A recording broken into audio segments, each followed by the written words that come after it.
Let me tell you something that most people never stop to think about. Jewish people make up approximately 0.2% of the world's population. 0.2%. Out of nearly 8 billion human beings on this planet, only around 15 million are Jewish. And yet, that same tiny fraction accounts for more than 20% of all Nobel Prize winners in history. They have built some of the most powerful financial institutions on Earth. They have produced a disproportionate number of the world's billionaires, leading scientists, award-winning artists, and transformative business innovators. In the United States alone, Jewish Americans make up roughly 2% of the population, but account for nearly a third of American multimillionaires. Now, let me be clear about something from the very beginning of this audiobook. This is not a story about genetics. This is not a story about conspiracy. This is not about secret clubs or backroom deals or anything mysterious or shadowy. The real story, the honest story, is far more powerful and far more practical than any of those hollow narratives. This is a story about culture, about philosophy, about a set of deeply encoded values, beliefs, habits, and frameworks that have been passed down through generations and quietly produced wealth in circumstances that would have broken almost anyone else. Think about this for a moment. The Jewish people have survived centuries of persecution. They were expelled from country after country, stripped of property, barred from owning land in many parts of the world for hundreds of years, forced into ghettos, subjected to violence, and ultimately faced the most systematic attempt at destruction any people has ever endured. And yet, every single time they were displaced, every single time they lost what they had built, they rebuilt, often faster, often stronger. Why? How? That is the question this audiobook is designed to answer. The secrets contained in these chapters are not secrets in the sense that they are hidden. They are hiding in plain sight. They are written in the Talmud. They are embedded in the way Jewish families raise their children. They are in the structure of Jewish communities, in the conversations that happen at dinner tables, in the values that get passed from grandparent to grandchild like a torch that never goes out. The reason most people have never absorbed these principles is not because they were kept out. It is because they never looked, or because they dismissed what they saw as something that only applied to one group of people. These principles apply to everyone. Every culture, every background, every income level, every starting point. Over the course of this audiobook, you will learn 12 powerful secrets, 12 principles of wealth, discipline, community, thinking, and legacy that have quietly powered one of the most remarkable financial legacies in all of human history. You will hear real stories, you will encounter real philosophy, and if you absorb what is in these chapters, you will walk away not just with knowledge, but with a completely different framework for how you think about money, value, time, community, and the future. This is not a get-rich-quick program. There is nothing in these chapters that promises you overnight transformation. What I am offering you is something far more valuable: a system, a philosophy, a way of thinking that, if you commit to it, will change the trajectory of your financial life and the lives of everyone who comes after you. Are you ready? Then let us begin. There is a phrase that has been spoken in Jewish communities for centuries. The exact wording changes depending on who is telling it, but the meaning never does. It goes something like this: they can take your home, they can take your business, they can take your savings, your land, your possessions, and everything you have built, but they can never take what is inside your head. This is not merely a poetic sentiment. This is a survival strategy that has been tested and proven across 2,000 years of displacement and persecution. When Jewish families were expelled from Spain in 1492, they had to leave almost everything behind. When they were forced out of communities across Eastern Europe, they traveled with little more than what they could carry. When they fled from Nazi persecution in the 20th century, often with nothing, they arrived in new countries as refugees. And yet, within a generation, Many of these families had rebuilt significant wealth, not because they had connections, not because they were given advantages, but because they had invested in the one asset that no border, no government, no war, and no decree could confiscate. They had invested in knowledge. In Jewish culture, education is not treated as a luxury. It is not optional. It is not something you pursue only if circumstances allow.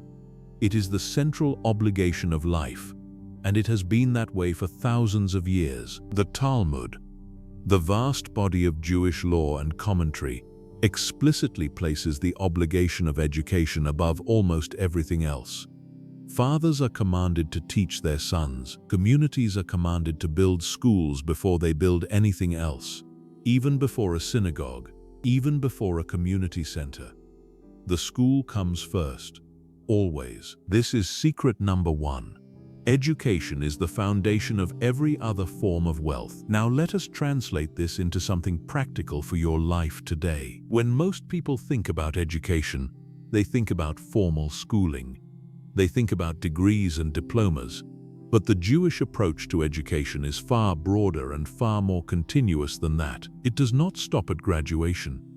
It does not end when you get a job. It is a lifelong practice, a daily habit, a fundamental part of how you move through the world. The Talmudic tradition of learning involves studying difficult texts, debating interpretations, questioning assumptions, and sitting with complexity. From childhood, Jewish students are taught not just to absorb information, but to argue with it, to challenge it, to ask, why?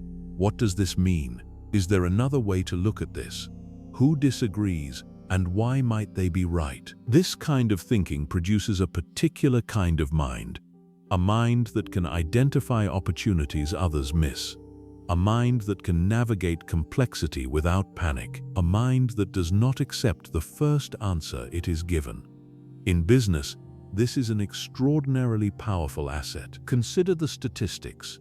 Jewish Americans have among the highest rates of college graduation and advanced degrees of any ethnic group in the United States. But more than the credentials themselves, it is the culture surrounding learning that matters. In many Jewish households, the conversation at the dinner table is about ideas, about what is happening in the world, about what you read today and what you think about it. Children grow up surrounded by intellectual engagement. They grow up understanding that their mind is something to be developed, expanded, and put to productive use. Now think about your own household. Think about the conversations that happen around your dinner table. What are you teaching the young people in your life about the value of learning? Are you treating education as an expense to be minimized or as an investment to be maximized? Here is another dimension of this secret that most people overlook. The Jewish approach to education is not purely academic. It is intensely practical. The Talmud contains detailed discussions of business ethics, contract law, pricing, lending, property rights, and commercial disputes. For centuries, young Jewish men studying religious texts were simultaneously being trained in the principles of commerce. The sacred and the practical were woven together, not kept separate. This meant that when young men entered the world of business, they did not have to learn the rules from scratch. They had already spent years thinking through the principles. Today, you can apply this in your own life by integrating continuous learning into every part of your existence. Read books on finance, business, psychology, and history. Not just in school, not just when it is required. Make it a daily practice. Spend 30 minutes every morning with a book before you pick up your phone. Listen to audiobooks during your commute. Have genuine conversations about ideas with the people around you. Teach your children that questions are more valuable than answers, because questions are what drive you forward, while answers, when accepted too quickly, keep you where you are. The people who consistently build wealth are almost always the people who are learning faster than everyone around them. Not because they are smarter, but because they have made learning a non-negotiable part of who they are. Knowledge compounds just like money does. Every book you read, every idea you absorb, Every skill you develop builds on everything that came before. The person who starts investing in their knowledge at 25 and never stops becomes an entirely different kind of thinker by 45. And the different way of thinking produces different decisions, and different decisions, compounded over decades, produce dramatically different lives. This is where every other wealth secret begins. Not with money, with the decision to never stop learning. If you ask most people what the single greatest factor in professional and financial success is, they will probably tell you something like hard work, or talent, or timing. And all of those things matter. But if you look closely at the data, at the research, and at the actual stories of people who have built significant wealth, you will find something else sitting at the center of almost every success story.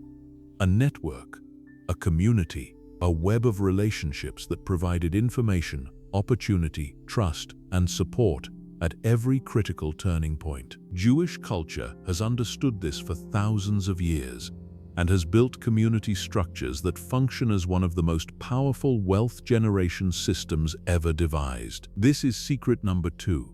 Your community is your infrastructure. Let us start by understanding what the Jewish community system actually looks like in practice. Throughout history, whenever Jewish families settled in a new place, whether by choice or by expulsion, they established certain core institutions almost immediately. The synagogue obviously was central, but alongside it came the Shevra Kadisha, the burial society, the Gemach, which is a free loan fund, the local religious court for resolving business disputes, the schools and study houses, and critically, a dense web of informal relationships connecting merchants, traders, scholars, and community leaders. This was not accidental, and it was not purely religious. These institutions served a deeply practical function.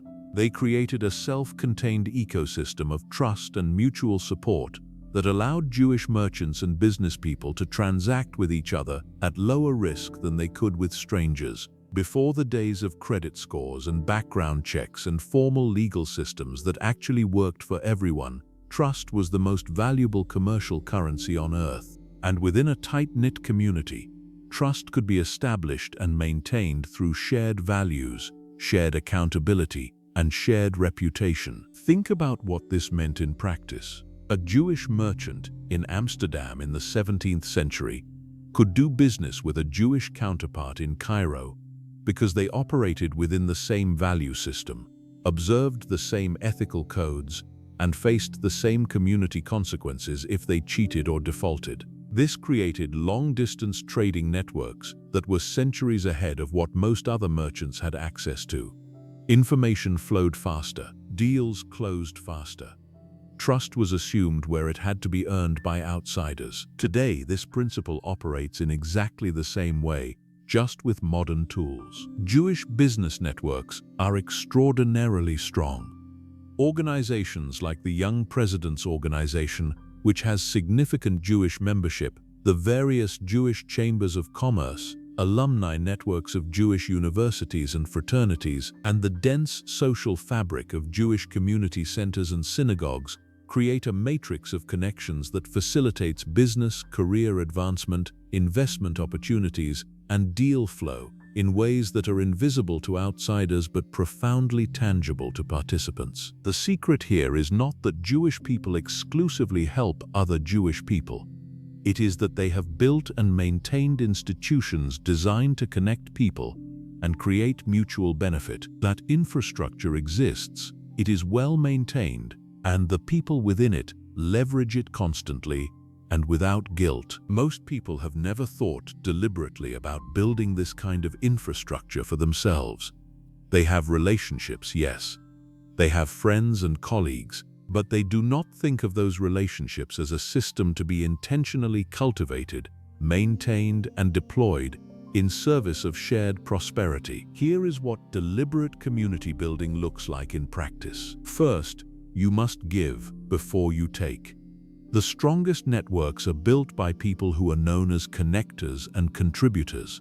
Before you ever ask your network for anything, Spend years being the person who makes introductions, who shares opportunities, who shows up to support other people's projects, who remembers what people care about and follows up with relevant information or resources. When you have built that reputation, the reciprocity that comes back to you is extraordinary. Second, you must maintain your relationships with the same discipline you would maintain any important asset. This means regular contact. It means remembering birthdays, milestones, and important events in people's lives. It means checking in with no agenda other than genuine interest. It means being the kind of person others are genuinely glad to hear from. Third, you must create shared contexts. The synagogue worked partly because it gave people a reason to gather regularly. Book clubs, professional associations, mastermind groups, religious communities, neighborhood organizations, all of these serve the same function. They create regular touchpoints that keep relationships warm and make natural collaboration possible. Fourth, and perhaps most importantly, you must align your community around shared values. The strongest networks are not just collections of useful people. They are communities of people who share a fundamental orientation toward the world, who believe in excellence, integrity, mutual support, and collective growth. When your network is built on those foundations, it becomes self-reinforcing. People with those values attract others with those values. The community becomes a greenhouse for success rather than just an address book. Warren Buffett, one of the most successful investors of all time, has spoken repeatedly about the importance of the people around him. Charlie Munger, his longtime partner, was not just a business advisor, he was a person who shared Buffett's fundamental values and who made Buffett smarter and better over decades of friendship. That relationship was worth more than almost any single investment either of them ever made. Look around at your current network. Are the people in your immediate circle people who are growing, learning, and building? Are they people who challenge you to be better and who benefit from your challenges to them? Or are they people who are comfortable where they are and who subtly discourage your ambition because it unsettles their own? This is not about being ruthless or transactional. It is about understanding that the people you spend the most time with have an enormous influence on your mindset, your habits, your opportunities, and ultimately your financial trajectory. Investing in the right community is not a social indulgence. It is a financial decision of the highest order. One of the most profound and least discussed differences between cultures that consistently produce wealth and cultures that consistently struggle to produce it is the underlying attitude toward commerce, profit, and money itself. In many traditions, money is viewed with suspicion. Profit is seen as greed dressed up in respectable clothing. The merchant, the trader, the businessman is often a figure of moral ambiguity at best and outright condemnation at worst. Religion, in many cultures, has positioned itself in opposition to commerce, treating the accumulation of wealth as spiritually dangerous and the pursuit of profit as fundamentally selfish. Jewish culture took a radically different path, and the consequences of that choice have been playing out across millennia. This is secret number 3. Commerce is not a moral compromise. It is a moral obligation. In Jewish law and tradition, business is not merely tolerated. It is celebrated as one of the highest forms of human contribution. The Talmud contains more than 1,000 pages of discussion about business law, commercial ethics, fair pricing, honest weights and measures, the rights of workers, the obligations of employers, and the proper conduct of trade. This is not incidental. It reflects a fundamental belief that commerce, conducted ethically, is one of the primary ways human beings serve each other and serve God. The concept of tzedek, which means justice or righteousness, is deeply embedded in how the Talmud discusses commercial life. Honest business is a form of righteousness.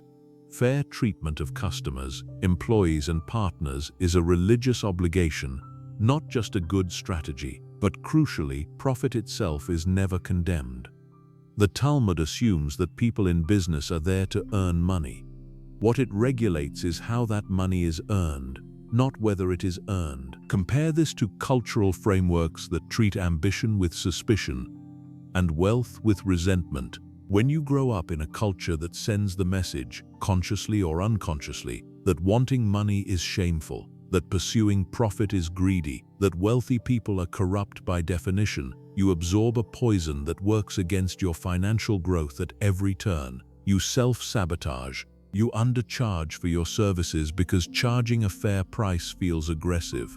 You avoid negotiation because it feels confrontational. You feel guilty when you succeed and secretly relieved when you fail because failure confirms the narrative that money was never really for you. Jewish culture does not produce this poison. It produces the opposite. It tells children from an early age that it is good to be productive, that contributing value to the world, earning a fair return for that contribution, and then using that return wisely is a noble and spiritually meaningful way to live. This is an enormous psychological advantage. Now let us look at what the merchant mindset actually looks like in practice. A merchant mindset means you are always thinking about value. What value am I creating? What value am I receiving? Is this exchange fair? Is there a better way to create more value for more people? These are the questions that drive entrepreneurial thinking, and they are different from the questions most people ask, which tend to be about safety, comfort, and avoiding failure. The merchant mindset also means you are comfortable with risk. Not reckless, not blind, but comfortable with the reality that creating value always involves uncertainty, and that the alternative to calculated risk is not safety, it is stagnation. Jewish entrepreneurs throughout history have demonstrated an extraordinary willingness to enter new markets, try new business models, pivot when something is not working, and start over from scratch when necessary. This willingness is not just personality, it is culturally cultivated. The community supports people who try and fail because trying is seen as virtuous even when it produces temporary setback. The person who builds 3 businesses and loses 2 is not a failure in this framework. They are someone who is doing the work of the world. There is also a powerful concept in Jewish commercial tradition that translates roughly as fair dealing. The idea that in any commercial transaction, both parties should come away feeling that they received fair value. This is not just an ethical principle. It is a business strategy. Businesses built on genuine value creation, on relationships where both sides walk away satisfied, build reputational capital that compounds over time. They generate referrals, they create loyalty, they survive disruptions that destroy businesses built on extraction or manipulation. Think about your own relationship with money and profit. When you think about charging for your services, do you feel guilt or confidence? When you negotiate a deal, do you feel shame or excitement? When you see someone wealthier than you, do you feel admiration or resentment? Your honest answers to these questions will tell you a great deal about the wealth ceiling you have installed inside your own mind. The merchant mindset does not mean being ruthless. It means understanding that creating value and capturing fair compensation for that value is not only acceptable, but honorable. It means approaching commerce with dignity, skill, and ambition. And it means raising your children to see business not as something dirty people do, but as one of the highest forms of service available to human beings who want to make a real difference in the world. There is a famous psychological experiment conducted at Stanford University in the late 1960s and early 1970s, now known as the marshmallow test. A researcher placed a marshmallow in front of a young child and told them they could eat the marshmallow right now, or they could wait 15 minutes and receive 2 marshmallows instead. The researchers then left the room and observed what the children did. The follow-up research was stunning. The children who were able to wait, who chose the delayed reward over the immediate one, went on to have dramatically better outcomes across almost every measurable dimension of life. Higher academic achievement, better health, stronger relationships, and significantly, greater financial success in adulthood. The ability to delay gratification is one of the most powerful predictors of wealth ever identified. And it is a capacity that Jewish culture has been systematically cultivating for millennia. This is secret number 4. The person who thinks in decades will always outperform the person who thinks in days. Jewish thinking about time is profoundly different from the mainstream Western consumer culture of instant gratification. It is rooted in a worldview that extends backward into ancient history and forward across generations yet unborn. When you understand that your choices today will shape the lives of your grandchildren and great-grandchildren, and when that understanding is not abstract but deeply personal and culturally reinforced, you make very different choices in the present moment. The Talmudic concept of dor ledor, which means from generation to generation, captures this beautifully. Jewish life and law are structured around the transmission of values, wisdom, and resources from one generation to the next. This is not metaphorical, it is practical. Every major decision, whether to take a risk in business, whether to spend or save, whether to invest in education or immediate consumption, is filtered through the question, what will this mean for the next generation? This generational thinking has direct and measurable financial consequences. Consider how differently a person behaves when they are thinking about their legacy compared to when they are thinking only about their own comfort. Legacy thinking drives investment. It drives the building of businesses rather than just the earning of salaries. It drives the creation of systems and structures that outlast the individual. It drives patience in the face of short-term setbacks, because short-term setbacks look very different when you have a 50-year horizon. Now let us look at what delayed gratification actually requires in practice. First, it requires an honest confrontation with your own impulses. Every human being has a natural bias toward the present. We feel today's pleasure more acutely than we imagine tomorrow's reward. This is called hyperbolic discounting, and it is hardwired into our psychology. The person who wants to build real wealth must acknowledge this bias and build systems that compensate for it, rather than simply hoping that willpower will be enough. The most powerful systems for overcoming the impulse toward immediate gratification are structural. They remove the decision from the realm of willpower entirely. Automatic savings contributions, where money is moved to investment accounts before you ever see it in your checking account, are a perfect example. You never have the opportunity to spend what you never see. Pay yourself first is a principle that appears in many cultures and financial traditions, but it is taken with particular seriousness in Jewish financial culture. Second, delayed gratification requires clarity about what you are delaying gratification for. Abstract sacrifice is unsustainable. Specific, meaningful, deeply personal goals are not. The Jewish tradition of taklis, which means getting to the practical point, is relevant here. Do not think vaguely about building wealth. Think concretely about what that wealth will enable. What kind of education will it provide your children? What kind of independence will it give your family? What kind of charitable impact will it allow you to have? The more specific and meaningful your vision, the easier it becomes to defer present pleasure in service of future flourishing. Third, delayed gratification requires reframing what patience actually feels like. For many people, waiting feels passive, like doing nothing.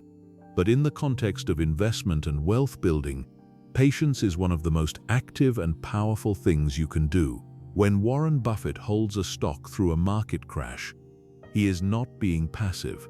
He is exercising a form of discipline that is almost physically painful for most investors who cannot stop themselves from selling in a panic. That discipline, that capacity to hold steady when everything in you wants to react, is worth more than almost any single investment decision. Jewish history offers countless examples of this kind of patience.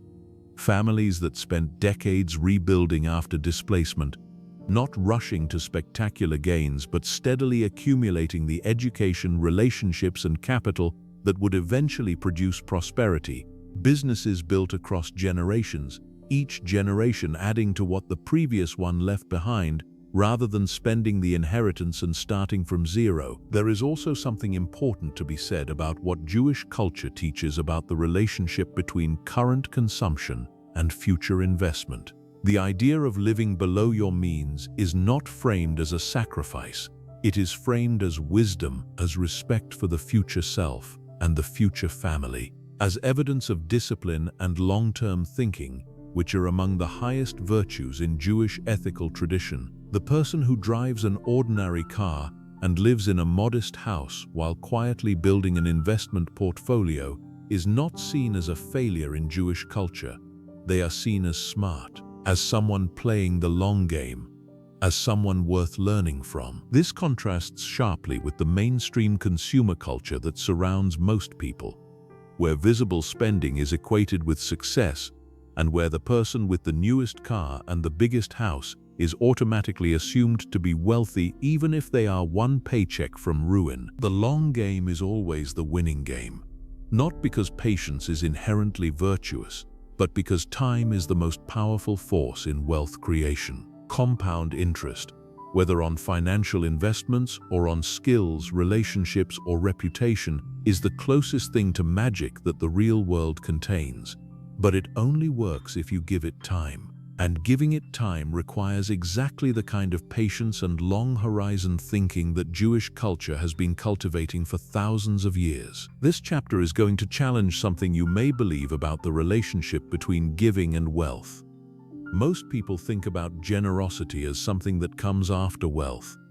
First you build the money. Then, if you have enough left over, if the mood strikes, if the tax situation is favorable, you give some of it away. In Jewish tradition, this is completely backward. The concept of tzedakah is one of the most misunderstood ideas in Jewish culture. It is usually translated as charity, but that translation misses something essential. The word tzedakah comes from the Hebrew root meaning justice or righteousness. In Jewish law, giving is not optional. It is not something you do when you feel generous. It is an obligation, a duty, a requirement that comes before most other financial decisions. This is secret number 5. Generosity is not the result of wealth. Generosity is the engine of it. Let us understand what the practice of tzedakah actually looks like.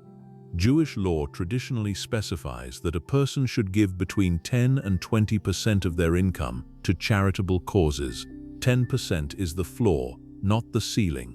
And this obligation applies to everyone, not just the wealthy. A person with very little is still expected to give some portion of what they have, because the act of giving is transformative for the giver, regardless of the amount involved. The greatest Jewish philosopher and legal scholar of the medieval period, Maimonides, laid out an 8-level hierarchy of charitable giving that is worth examining closely because it reveals the sophistication with which Jewish tradition thinks about this subject. The highest form of charity, according to Maimonides, is not giving money to someone who is struggling. It is giving them the tools, the job, the partnership, the loan, or the education that makes them self-sufficient. The goal is not to create dependency. The goal is to eliminate the need for charity entirely. Think about how different this is from most conventional thinking about giving. Most people think of charity as a one-way transaction. I have surplus. You have need. I give you some of my surplus. The system is maintained. Maimonides said this is actually near the bottom of the hierarchy. The highest form of giving is the investment in another person's capacity to provide for themselves. This is a profoundly entrepreneurial view of generosity, and it has practical implications that go far beyond the act of giving itself. When you develop the habit of giving systematically, several things happen to your psychology and your financial behavior that compound over time. First, you develop a fundamentally different relationship with money. You stop treating money as something to be hoarded and defended. You start treating it as something that flows through you, that you are a steward of rather than an owner of.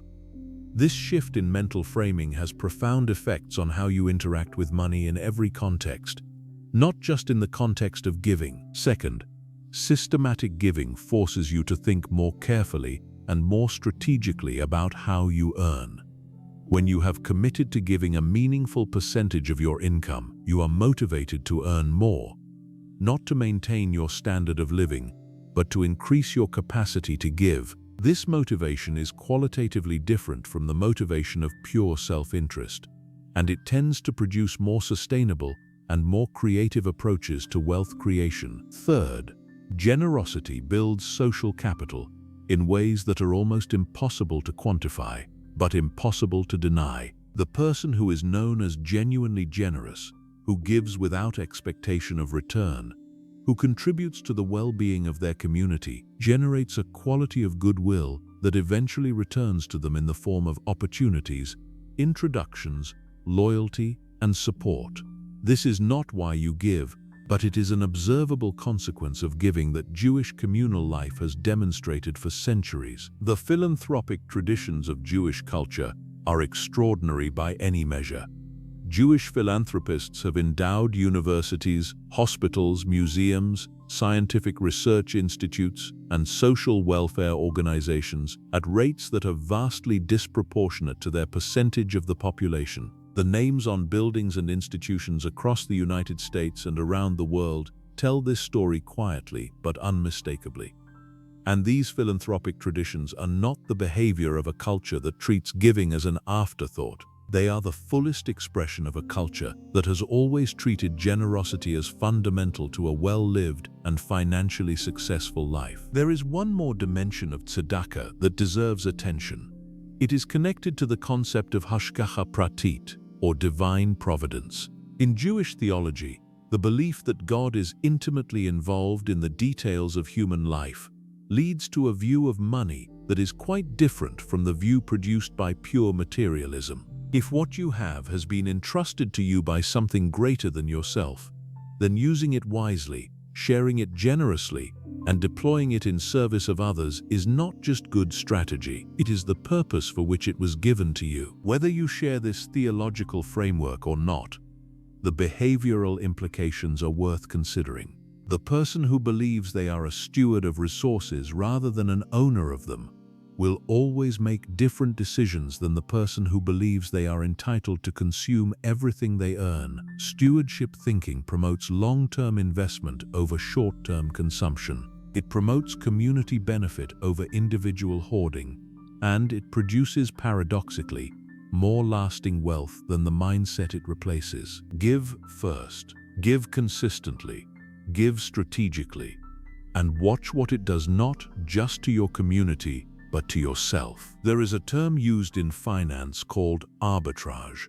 It refers to the practice of identifying a price discrepancy between two markets and profiting from the difference. You buy something cheaply in one place and sell it at a fair price somewhere else, capturing the gap as profit.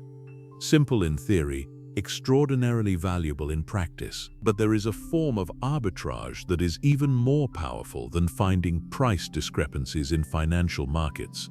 Let us call it intellectual arbitrage, the practice of identifying ideas, information, skills, and opportunities that are undervalued by the broader culture and recognizing their true worth before anyone else does. This is secret number 6. The greatest financial skill is the ability to see value that others cannot see yet. Jewish intellectual history is, in many ways, a long record of intellectual arbitrage. Pushed out of land ownership and most traditional occupations in medieval Europe, Jewish merchants and professionals were forced to occupy niches that others either could not fill or had overlooked. They became moneylenders when Christian law prohibited Christians from charging interest.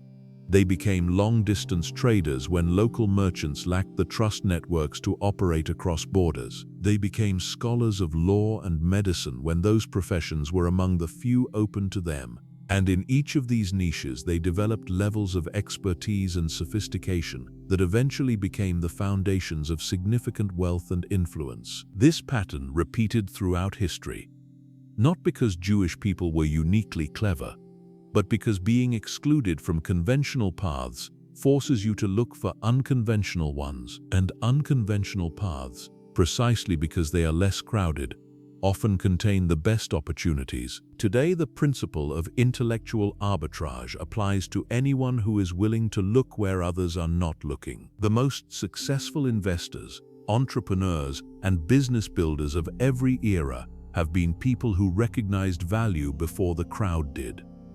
The venture capitalist who saw the internet as a revolution when most people saw it as a curiosity. The real estate investor who bought property in a declining neighborhood 20 years before anyone else saw its potential. The entrepreneur who understood that people would pay for something they did not yet know they wanted. What makes this kind of perception possible?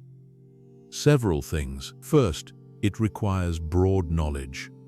The more domains you understand, the more connections you can make between things that appear unrelated to people with narrower knowledge. This is one of the reasons why the Jewish emphasis on deep and varied learning produces such extraordinary innovators and entrepreneurs. When you have studied history, law, philosophy, and science, you see patterns across disciplines that are invisible to the specialist who knows only one field deeply. Second, it requires the ability to separate value from price. In any market, whether financial, social, or intellectual, price and value are frequently disconnected. Something can be cheap and worthless. Something can be expensive and worthless. Something can be cheap and enormously valuable. Something can be expensive and fairly priced. The person who can consistently distinguish value from price will always find opportunities that others miss. Third, intellectual arbitrage requires comfort with contrarian thinking. When you see something that others do not see, by definition you are seeing something different from the consensus, and consensus is psychologically comfortable.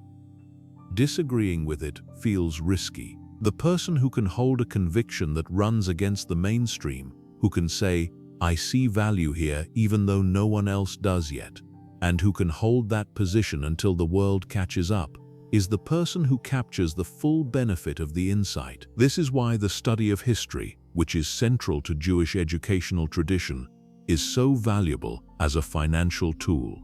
History is a record of moments when the consensus was wrong, when everyone believed something that turned out to be false, when conventional wisdom led the majority off a cliff while the few who questioned it escaped and prospered. Understanding how many times this has happened and developing a healthy respect for how often the crowd is wrong makes you a much better decision maker in every area where you are tempted to simply follow the herd. George Soros, one of the most successful investors in history, built his entire investment philosophy around what he called reflexivity. The idea that markets are constantly being shaped by the perceptions of participants and that those perceptions are often wrong in ways that can be identified and profited from. His intellectual framework, developed in part through his philosophical studies at the London School of Economics, was not primarily a financial theory. It was a theory of knowledge and human behavior that he applied to financial markets. That is intellectual arbitrage in its purest form. The application for you is this: whenever everyone around you agrees that something is impossible, finished, too risky, or worthless, ask yourself whether the consensus might be wrong. Not always. Often the consensus is right, but the habit of asking the question, of genuinely investigating rather than automatically deferring, will occasionally reveal an opportunity that changes everything. Those moments, rare as they are worth all the times you looked and found nothing. Train yourself to see what others overlook. Read outside your field. Study history. Question assumptions. And when you find something that looks like genuine value in a place where others see nothing, do not let social pressure talk you out of acting on it. In the short term, dishonesty can appear to be profitable. You cut a corner here. You shade the truth there. You make a promise you are not entirely sure you can keep, and sometimes, in the immediate moment, these choices seem to work. You close the deal. You avoid the difficult conversation. You get what you wanted without having to pay the full price. But watch what happens over time. And when you watch what happens over time in business and in life, you begin to understand why the Jewish ethical tradition placed such extraordinary emphasis on honesty in commercial dealings, not just because it was right, but because it was smart. Because integrity, real and consistent integrity, is one of the most powerful wealth-building tools ever documented. This is secret number 7. Your reputation is your most valuable asset, and integrity is what builds it. The concept of Chilul Hashem, which means desecration of God's name, is one of the most serious prohibitions in Jewish law, and it applies with particular force to commercial behavior. A Jewish person who cheats a non-Jewish customer does not merely harm that customer. According to traditional Jewish teaching, they bring shame on the entire Jewish people and on the God of Israel. This is a breathtakingly demanding ethical standard. It means that in every commercial interaction, you are a representative not just of yourself, but of something larger. You cannot be honest only when it is convenient. You cannot be ethical only when you think someone is watching. The standard applies at all times and in all circumstances. The practical consequence of this standard, when a community actually lives by it, is a density of trustworthy commercial behavior that creates enormous economic advantage. When your customers know that you will not deceive them, when your suppliers know that you will honor your commitments, when your business partners know that your word is your bond, you have an asset that competitors who cut ethical corners cannot replicate. Trust is the foundation of all voluntary exchange. Every transaction in a free market, from buying groceries to closing a multi-billion-dollar merger, depends on some minimum level of trust between the parties. When you build a reputation for being someone who can be trusted completely, you reduce the friction in every transaction you are involved in. Deals close faster. People are more willing to take reasonable risks with you. Problems get resolved more quickly because all parties assume good faith rather than bad intent. Compare this to doing business with someone who has a reputation for being slippery. Even if the price is better, even if the product seems superior, there is a constant anxiety, a sense that you need to watch every word, check every document, verify every claim. That anxiety is expensive. It slows everything down. It creates costs in legal fees, in extra due diligence, in the psychological burden of constant vigilance. The dishonest businessman may win in the short term, but in the long term they are paying a tax on every transaction they will ever do. Jewish business culture has an expression, a man's a mensch. A real person is a person of integrity. The highest compliment in Yiddish business culture is not that someone is clever or wealthy. It is that they are a mensch, a decent, honest, reliable human being whose word means something. That quality, more than almost any other, is what separates people who build lasting wealth from people who accumulate money for a while and then lose it. Warren Buffett, again, is instructive here. He has said repeatedly that when he evaluates potential managers or business partners, he looks for 3 qualities: intelligence, energy, and integrity. And he immediately adds that if they do not have integrity, then intelligence and energy will only help them do bad things more efficiently. In his view, and in his practice, over 60+ years of extraordinary business success, integrity is the foundation on which everything else must be built. Let us also talk about what integrity looks like in difficult moments, because it is easy to be honest when honesty is convenient. The test comes when honesty is costly. When you discover a defect in a product you have already sold, do you quietly hope no one notices, or do you proactively reach out and fix it? When you make an error that harms a client or customer, do you minimize and deflect, or do you own it completely and make it right? When you are in a negotiation and you realize the other party has badly miscalculated their position, do you exploit the error, or do you give them the information they need to make a sound decision? These are the moments that define your reputation. And they are the moments that Jewish commercial ethics, with its fierce emphasis on the sanctity of honest dealing, equips you to navigate with integrity rather than expediency. There is one more dimension to this secret that deserves careful attention. Honest dealing is not just about the absence of lies, it is about the presence of transparency. The Talmudic concept of genivat da'at, which literally means stealing the mind, refers to creating a false impression in someone's mind without technically saying anything false. Misleading someone through selective emphasis, through strategic omission, through technically true but practically deceptive framing is considered in Jewish law to be a form of theft. You are stealing their ability to make an informed decision. This is a standard that most commercial culture, including a great deal of modern marketing and advertising, falls far short of. Imagine the reputation that a business builds when it systematically exceeds this standard.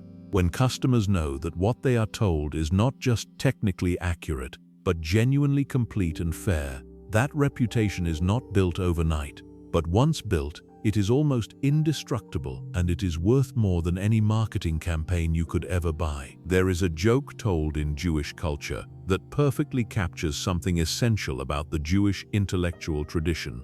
Someone asks a rabbi, "Why does a Jew always answer a question with another question?" The rabbi says, "Why not?" The punchline is funny, but the insight behind it is serious, and it points directly to one of the most powerful wealth-creating habits in all of Jewish culture. This is secret number 8. The quality of your life is determined by the quality of your questions. From the earliest age, Jewish children are taught to ask questions, not just to absorb answers, not just to memorize the correct response, but to interrogate, to probe, to look beneath the surface of any claim and ask, is this true? How do we know? What assumptions are being made here? What would happen if we thought about it differently? The most sacred Jewish educational tradition, the practice of studying Talmud in pairs called chavruta, is built entirely around dialogue and debate. Two students sit facing each other with the same text and spend hours arguing about it.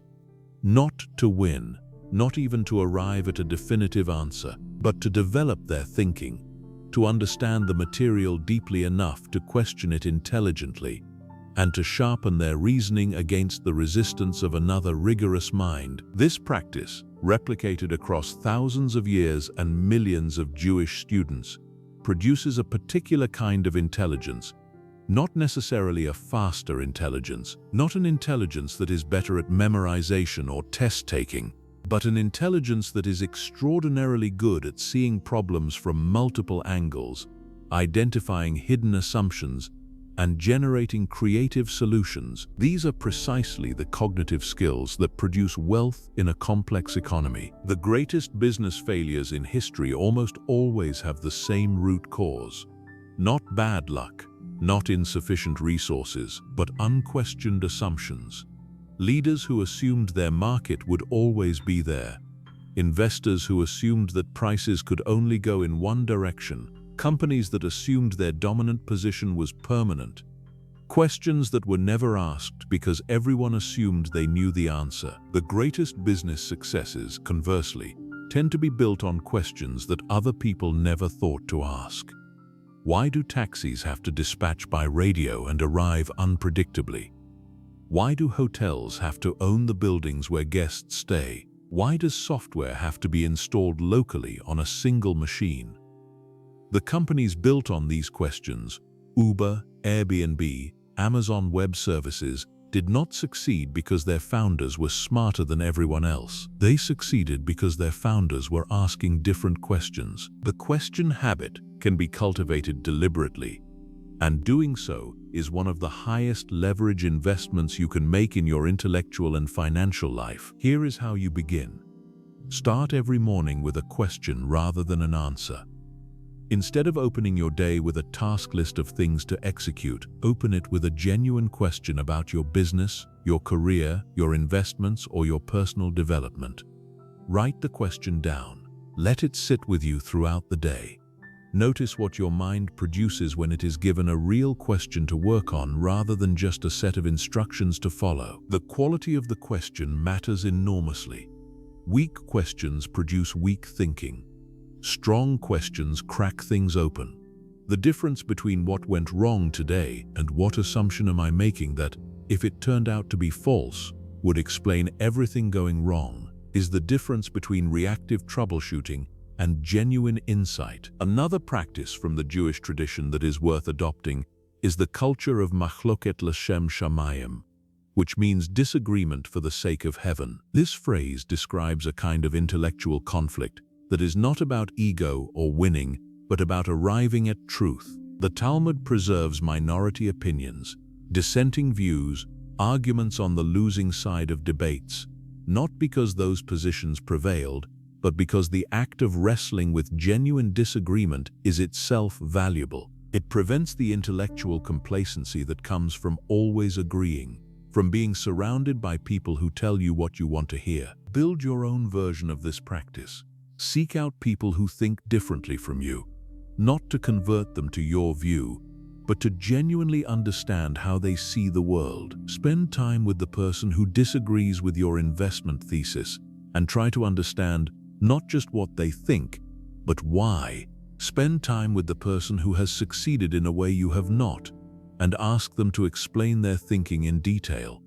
The questions you can ask of people who think differently are the most valuable questions you will ever ask. Intellectual curiosity is not a personality trait reserved for a lucky few. It is a practice. It is a muscle, and like all muscles, it develops in proportion to the resistance you put it against. Ask harder questions. Sit with uncertainty more comfortably. Resist the temptation to settle for the first answer, especially when the first answer is reassuring. The truth that produces wealth is almost always a little bit uncomfortable, and it is almost always hiding behind a question that most people are too afraid or too comfortable to ask. If there is one quality that runs through all of Jewish history like a steel thread, it is this: the refusal to be permanently destroyed, not the absence of suffering, not the avoidance of catastrophe, but the refusal, after every catastrophe, no matter how devastating, to stay down, to rebuild, to continue, to insist on the future, even when the present is nothing but ruins. This quality, resilience, is not just a moral virtue, it is the single most important quality that separates people who build lasting wealth from people who build temporary wealth and then lose it forever. This is secret number 9. Failure is not the opposite of success. It is the raw material of it. In 70 CE, the Romans destroyed the temple in Jerusalem, the center of Jewish religious life, and dispersed the Jewish people across the known world. Most civilizations in history have been destroyed by catastrophes far smaller than this one. Entire cultures, languages, and peoples have been erased by conquest or displacement. And yet, within decades of the destruction of the temple, Jewish scholars had assembled at a town called Yavneh and begun the process of rebuilding Jewish life around the institution of the synagogue and the practice of study. They took everything that had been lost and rebuilt it in a form that was actually more portable, more resilient, and ultimately more durable than what had existed before. This is the pattern.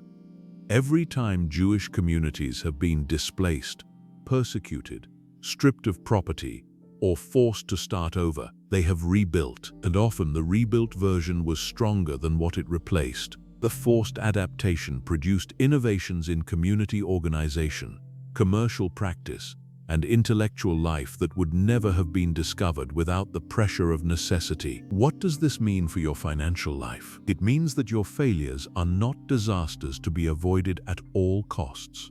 They are the most valuable education available to you. The experience of building something, losing it, and rebuilding it teaches things that no textbook and no success can teach. It teaches you what actually matters and what can be let go. It teaches you the difference between the things you control and the things you do not. It teaches you which relationships are real and which are merely convenient. And it teaches you something about your own character that you can only discover in the crucible of genuine adversity. Every major entrepreneur has a story of failure. often multiple stories. Jeff Bezos watched hundreds of early Amazon initiatives fail. Elon Musk watched SpaceX come within one failed launch of bankruptcy before the fourth launch succeeded. Walt Disney was told by multiple financiers that his ideas were not commercially viable before he found the backing he needed. These stories are not incidental. They are the mechanism. The failures are not unfortunate detours on the path to success. They are part of the path itself. Jewish tradition has a practice that captures this beautifully. After a period of mourning, called Shiva, the mourner is expected to return to life, not to pretend the loss did not happen, not to rush past the grief, but to honor it fully, and then, when its time is done, to re-engage with living. The tradition knows that grief denied is grief that does not heal, but it also knows that grief extended beyond its proper time becomes a different kind of wound. The rhythm of Jewish mourning practice is designed to enable genuine grief while also ensuring that life continues. This is how you should relate to financial setbacks. Acknowledge them fully, understand them honestly, extract every lesson they contain, and then move forward. Do not minimize the loss, but also do not let it become a permanent identity. The person who carries their failures as defining stories will always be limited by them. The person who processes them honestly and then releases them is free to use what they learned. There is a Hebrew concept called teshuvah, which is often translated as repentance, but which more precisely means return. The idea is that no matter how far you have strayed from where you want to be, the path back is always available. This is a profoundly optimistic philosophy. It says that your current position does not determine your future direction, that mistakes, even serious ones, do not disqualify you from the future you want. That renewal is always possible. Applied to financial life, teshuvah is the principle that bad decisions do not have to be permanent. You can change your relationship with money. You can change your spending habits. You can change your investment strategy. You can change your career. You can rebuild your network. You can acquire new skills. You can start the business you always wanted to start. None of this is contingent on having made no mistakes in the past. It is only contingent on your willingness to begin again. This is perhaps the most emotionally important secret in this entire audiobook, because without resilience, all the other secrets are irrelevant. Intelligence without resilience collapses at the first serious setback. Community without resilience fragments under pressure. Even the most powerful financial principles are useless to a person who has decided, after 1 or 2 or 3 significant failures, that they are simply not someone who gets to win. You are someone who gets to win. But getting there will require you to lose, learn, and begin again more times than you are probably expecting.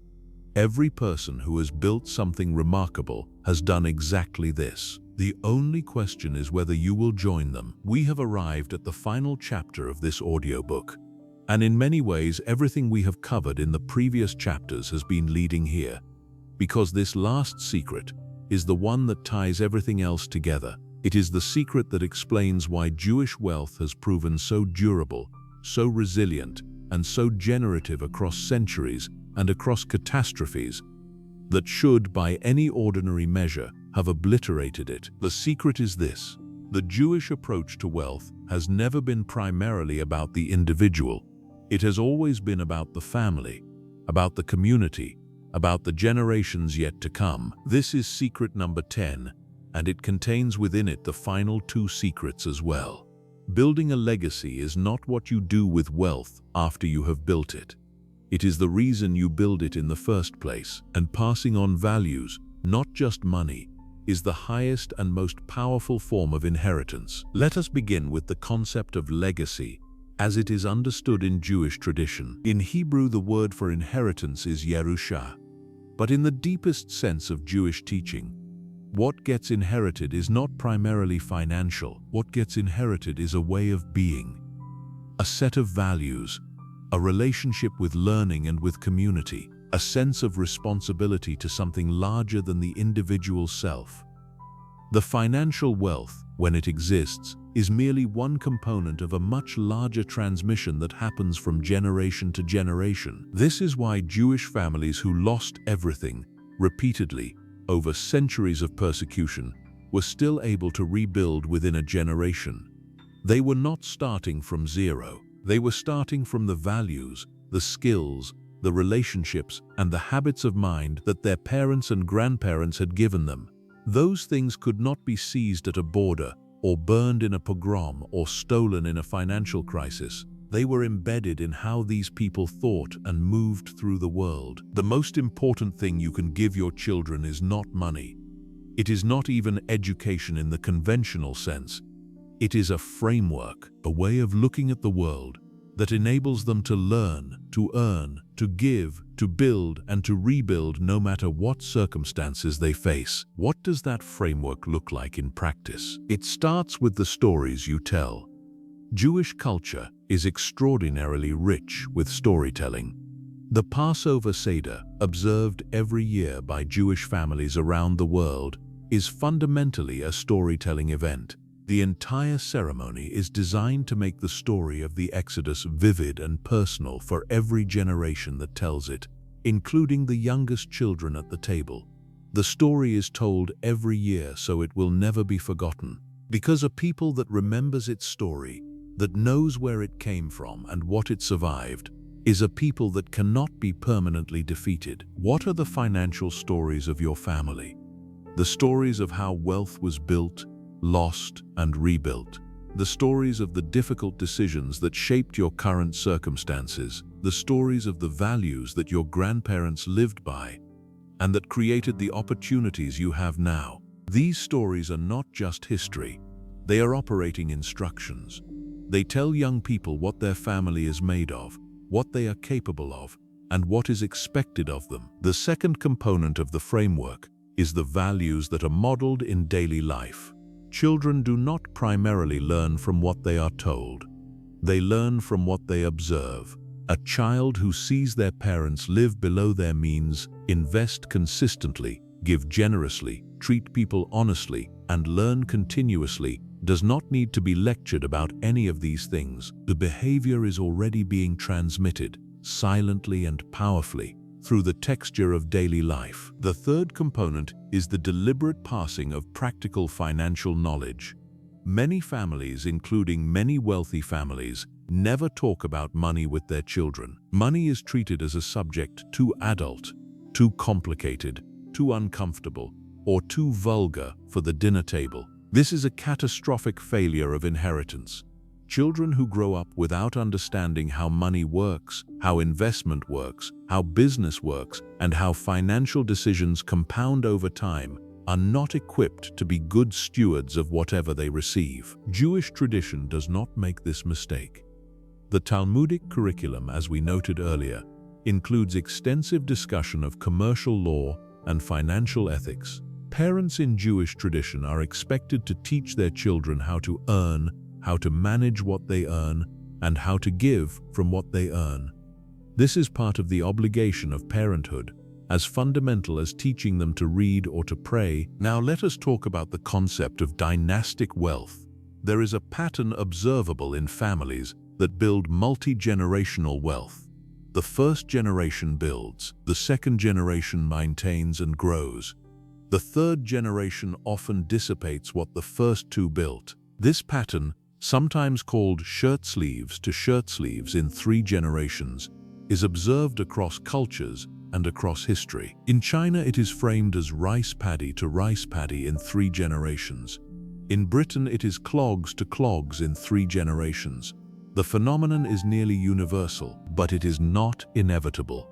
And the reason it can be broken is directly related to everything we have discussed in this audiobook. When wealth transmission is accompanied by the transmission of values, knowledge, habits, and identity, the third generation has what it needs to sustain and grow what it has been given. When wealth is transmitted without those things, when a young person simply receives money without understanding how it was made, what it represents, what obligations it carries, and what skills are required to maintain it, the outcome is almost always eventual loss. The families that build truly lasting wealth do so by treating the transmission of values as primary and the transmission of assets as secondary.